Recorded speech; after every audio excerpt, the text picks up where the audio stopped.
ডাকসু নির্বাচন নিয়ে অংশীদারদের সাথে আলোচনা করে সবকিছু ঠিক করা হয়েছে, ফলে নির্বাচন কেন্দ্রে কোনো বিশৃঙ্খলার আশঙ্কা নেই, এমনটি জানিয়েছেন চিফ রিটার্নিং কর্মকর্তা অধ্যাপক ডক্টর মোহাম্মদ জসিমউদ্দিন।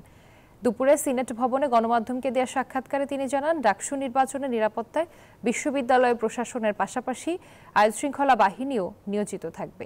সোমবার বিকেলে নির্বাচনের চূড়ান্ত ভোটার তালিকা প্রকাশ করা হবে বলেও জানান তিনি।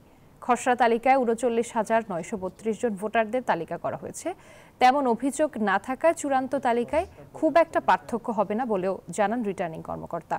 ছাত্রত্বের মেয়াদ আছে, জুলাই আন্দোলনের পক্ষে ছিলেন এবং কোনো মামলা না থাকলে সবাই ভোটার হতে পারবেন। জানান, ঢাবি থেকে পাশ করে এমফিল করছে তারাও ভোটার।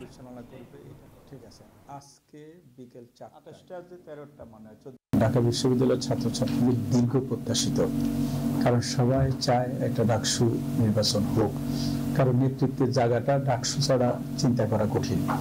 হ্যাঁ, তো সেদিক থেকে আমরা এই পর্যন্ত ছাত্রছাত্রীদের পক্ষ থেকে কোনো ধরনের আশঙ্কা আমরা দেখিনি ডাকসু নিয়ে। তারা সবাই চাচ্ছে ডাকসুটা হোক। তো সেই অনুযায়ী আমাদের উপর যখন দায়িত্ব অর্পিত হলো, আমরা কাজ করে যাচ্ছি। বান্ডেল থাকলে প্রতি সেনমানিতে টাকা বাঁচবে। বিকাশ সেনমানি বান্ডেল কিনে জিতুন প্রতি লেনদেনে।